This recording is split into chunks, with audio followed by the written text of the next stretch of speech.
is Canberra. All right, let's get right into this issue of defence pay and conditions. I'm joined now live out of Parliament House by the Assistant Defence Minister, Stuart Robert. Appreciate your time. Great to see you. How's things? I'm very well. Are our defence personnel well, though? Because they wanted to remove the cut in real terms. They haven't got that. Jackie Lambie says that she still won't deal with you about other legislation because of that. Is this a case, in a policy sense, of being half pregnant, reinstating the entitlements without reinstating the pay increase? Well, we've certainly been listening to what people have been saying to us, especially to many of our parliamentary colleagues. Indeed, the Prime Minister and I sat down with 5 of our parliamentary colleagues this morning a bit after 7:30, and that's where we confirmed that we needed to roll back those productivity measures, those 6 offsets, and that's what the Prime Minister announced this morning. It was at that recently that the decision was made, literally this morning in that sit-down. Well, there's been discussions over a number of weeks with our parliamentary colleagues. I've been speaking to many of our people, taking soundings from our veterans community and other areas of national life. There was discussions over the weekend and, of course, our final discussion with our parliamentary colleagues this morning. So it's been quite a process.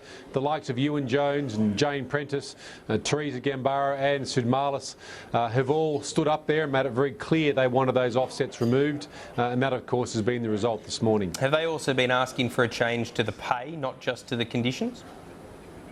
Well, there's also a realisation that we're paying $1.2 billion in interest a month. So if I was, or the government was to increase the pay offer, it would cost an extra $650 million. Now that's fine if you're running $20 billion surpluses, but we've inherited $40 billion deficits and growing. So unfortunately, we'd love to provide more, but the nation simply doesn't have it. So is it as simple as this? We can definitively say that this isn't part 1 of a 2-step process. This is it, conditions reinstated, but pay no chance for the reasons you just gave.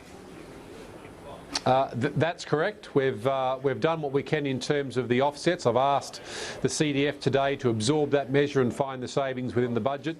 However, there is no way we can find another $650 million to increase the pay offer, especially when we're still trying to fill a $16 billion hole bequeathed to us from Labor. And those parliamentary names that you mentioned that lobbied hard, as you say, to reinstate the conditions, were any of them also trying to get the pay reinstated as well, but just have to obviously accept the fiscal circumstances that you're talking about? Were any of them wanting of that, and were any of them, or all of them, accepting of not getting that? Well, they certainly understood the situation we're in. They certainly understood the fact that we don't have the extra money to pay our people. They, like me, desperately wanted to increase the offer above 1.5%, but they understood the money simply doesn't exist. But they were very passionate about getting rid of the offsets, and the Prime Minister and I, listening to them and of course others, made a decision that indeed they needed to go. Just on the other issue, if I can, of David Johnston, how can he send our troops to war, or even just out to sea, quite frankly, in 3 destroyers currently being built by an organisation he wouldn't trust to build a canoe, or indeed send our submariners underwater in submarines that are serviced by a company that he wouldn't trust to build a canoe? Well, it's the Prime Minister through the National Security Cabinet that sends our fighting men and women into harm's way, number 1. And number 2, the Prime Minister's made it very clear he has confidence in his current ministerial lineup.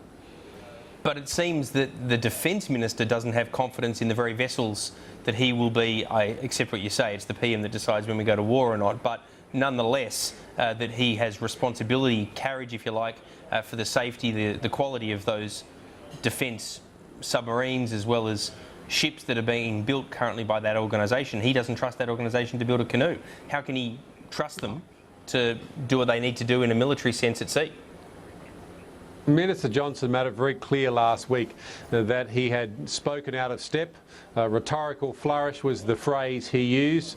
It came out of some frustration because of what Labor had left us in terms of the struggles we're having building the air warfare destroyer, and he apologised and withdrew those remarks, Peter. And just finally on this, though, on the fiscal side of it, we were talking before about defence pay and the size, if you like, of the cost to the budget, which is unaffordable. You were saying at the moment, I accept that, frankly, as a fiscal conservative on these issues myself, which is why defence personnel have to, accept the more modest increase this time around. But by the same token, how much fiscally would you argue or would you estimate that David Johnston may have taken off the price of ASC before we try and sell it? Because the argument is, of course, that it may well be privatised by the government. Well, it's a hypothetical and we don't deal in hypotheticals. But keeping in mind that Senator Johnston has withdrawn his comment, it was an overstep, an overreach, a rhetorical flourish. It happens to us all from time to time. I think the issue's behind us and we're now moving forward to rectifying the Air Warfare Destroyer program, getting it well and truly online, and then making decisions in terms of the future submarine as part of the white paper process next year. All right, let's move on to another subject before we run out of time, if I can. The focus has been on so many other issues, including some of these domestic barnacle removal issues. I'm not going to ask you about that. I talked to Barnaby Joyce, as I mentioned in the introduction, about that in an interview that we'll show later in the program. What I do want to ask you about is where we are at with Islamic State, with deployments abroad. These have been removed from the front pages because of, as I say, all of these domestic issues. Where are we at with our SAS involvement over there in Iraq, with the airstrikes? Is there anything new for you to report to tell us about? Well, we have two force elements operating, of course, our air power, up to 6 of our Super Hornets with KC-30 refuelling and AWACS, which is about battle space monitoring. They are in operation most nights and have been engaging with both deliberate and dynamic targeting and doing a sterling job. Our special forces are now in Iraq. They've linked up with their force elements at a battalion level and have commenced their advise and assist mission. So they are well and truly working with, partnering with, advising and assisting those Iraqi elements to get back into the fight. Early days, our special forces have only been in contact with their partner elements now for a matter of some weeks. However, it's good news to date. All right, Stuart Robert, we always appreciate your time. You're very generous with it to us here on PVO NewsHour. Thanks very much. Great to talk to you.